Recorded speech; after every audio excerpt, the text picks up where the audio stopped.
Assalamualaikum warahmatullahi wabarakatuh dan salam sejahtera. Saya Arfan Danish bin Khairul Anwar dari Sekolah SK Sungai Ara Pulau Pinang. Saya ingin membacakan buku cerita yang bertajuk Fred si kelip-kelip yang baik hati. Selepas sehari untuk menangkap ikan kakak, iaitu seekor burung raja udang bertenggek di atas dahan pokok di tepi sungai untuk menyaksikan matahari terbenam. Ketika malam mula berlabuh, kakak melihat beribu-ribu ekor serangga bercahaya berterbangan di sekitarnya. Serangga itu berkelip-kelip seperti lampu. Salah seekor daripada mereka terbang ke arah kakak lalu hinggap di atas dahan berhampirannya. "Hai, saya kakak. Kamu siapa?" tanya kakak. "Nama saya Fred. Saya ialah seekor kelip-kelip," jawabnya. "Adakah kamu menggunakan sebarang bateri dan mentol untuk menghasilkan cahaya?" tanya kakak lagi. "Oh, tidak sebenarnya. Cahaya ini terhasil akibat tindak balas kimia dalam badan saya. Cahaya yang dikeluarkan berwarna kuning, hijau dan merah jambu bergantung kepada spesies kelip-kelip.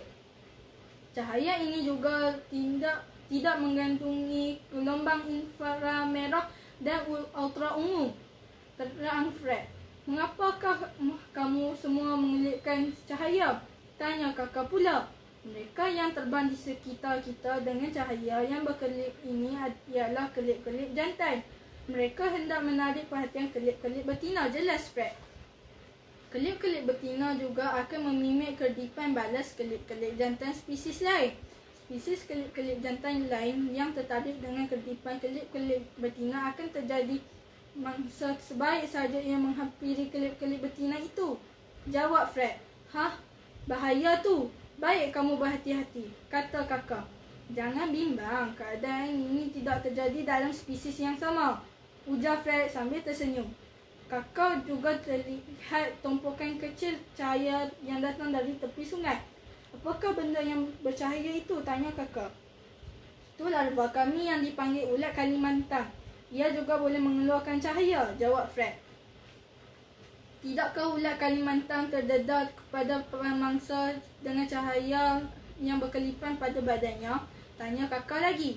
"Badan ulat Kalimantan mengandungi toksik beracun. Kebanyakan haiwan pemangsa tahu akan bahaya jika mereka makan ulat Kalimantan," jawab Fred. "Terima kasih kerana memberitahu saya banyak maklumat tentang kelip-kelip," kata kakak. "Sama-sama, kakak sudah sampai masanya bagi saya untuk mencari pasangan," kata Fred sambil terbang dengan cahayanya yang berkelipan. "Sekian, terima kasih."